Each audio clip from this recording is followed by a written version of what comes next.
গাঁও প্ৰধানসকলৰ দৰমহা বৃদ্ধি কৰাৰ বাবে অসম চৰকাৰক ধন্যবাদ জনাইছে এতিয়া সদৌ অসম গাঁও প্ৰধান সন্থাই। অহা 1 অক্টোবৰৰ পৰা গাঁও প্ৰধানসকলৰ দৰমহা 14,000 টকালৈ বৃদ্ধি পাব। সংবাদ মেলত মুখ্যমন্ত্ৰী ডক্টৰ হিমন্ত বিশ্ব শৰ্মাই ঘোষণা কৰাৰ পাছতে এতিয়া উৎফুল্লিত হৈ পৰিছে গাঁও প্ৰধানসকল।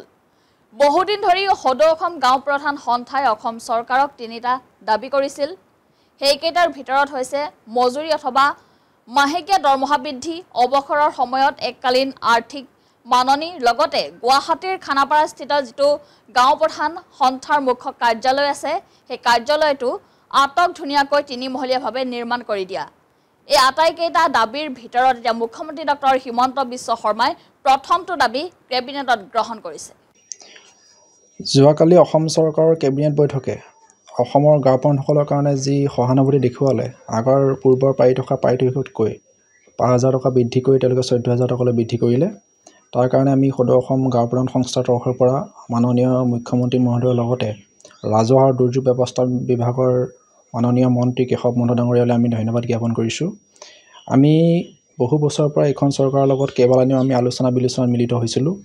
3টা আমাৰ মূল দাবী আছিলে। প্ৰথম দাবীটো আছিল যে গাঁও প্ৰধানসকলৰ যি পাৰিতোষিক বা দৰমহা সেইটো বৃদ্ধি কৰিব লাগে, আৰু দ্বিতীয় আমাৰ দাবী আছিল যে 2021 চনৰ 26 আগষ্ট তাৰিখে অসম চৰকাৰে গাঁও প্ৰধানসকলক 65 বছৰ ৰিটায়াৰ কৰাৰ যি নিৰ্দেশনা জাৰি কৰিলে, কিন্তু চৰকাৰে আজিকো প্ৰতি কোনো ধৰণৰ ৰিটায়াৰ্ড যিটো এককালীন ভাত্তা দিয়াৰ কোনো ব্যৱস্থা গ্ৰহণ নকৰিলে।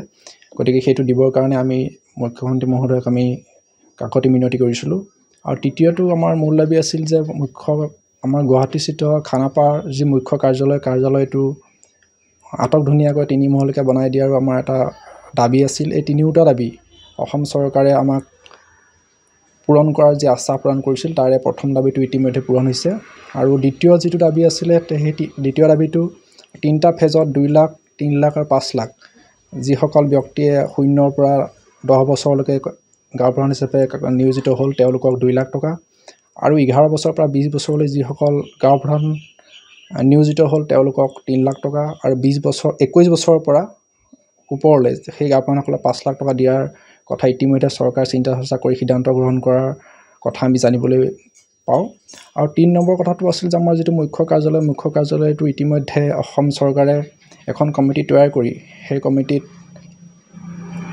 সদৌ অসমৰ গাঁও প্ৰধান সন্থাৰ সভাপতি সম্পাদক আৰু ৰাজহ বিভাগৰ বিষয়া কৰ্মচাৰীক লৈ এখন সমিতি তৈয়াৰ কৰি দিছিল। সমিতিখনে ইতিমধ্যে আমাৰ গুৱাহাটীৰ মুখ্য কাৰ্যালয়ৰ ভূমি ইতিমধ্যে জৰীপৰ কাম শেষ কৰিছে আৰু এটা এষ্টিমেট তৈয়াৰ কৰি প্ৰায় 6 কোটিমান টকাৰ অনুমোদন দিয়াৰ কথা আমাক জানিবলৈ দিয়ে। গতিকে 3টা দাবী আমি পূৰণ কৰা হৈছে বুলি আমি ভাবিছোঁ আৰু আশা কৰিছোঁ। বাকী আমাৰ যিটা দাবী খুব সোনকালে অসম বিধানসভা ইলেকশ্যনৰ আগে চৰকাৰে ঘোষণা কৰা আমাক কথা জানিবলৈ দিয়ে।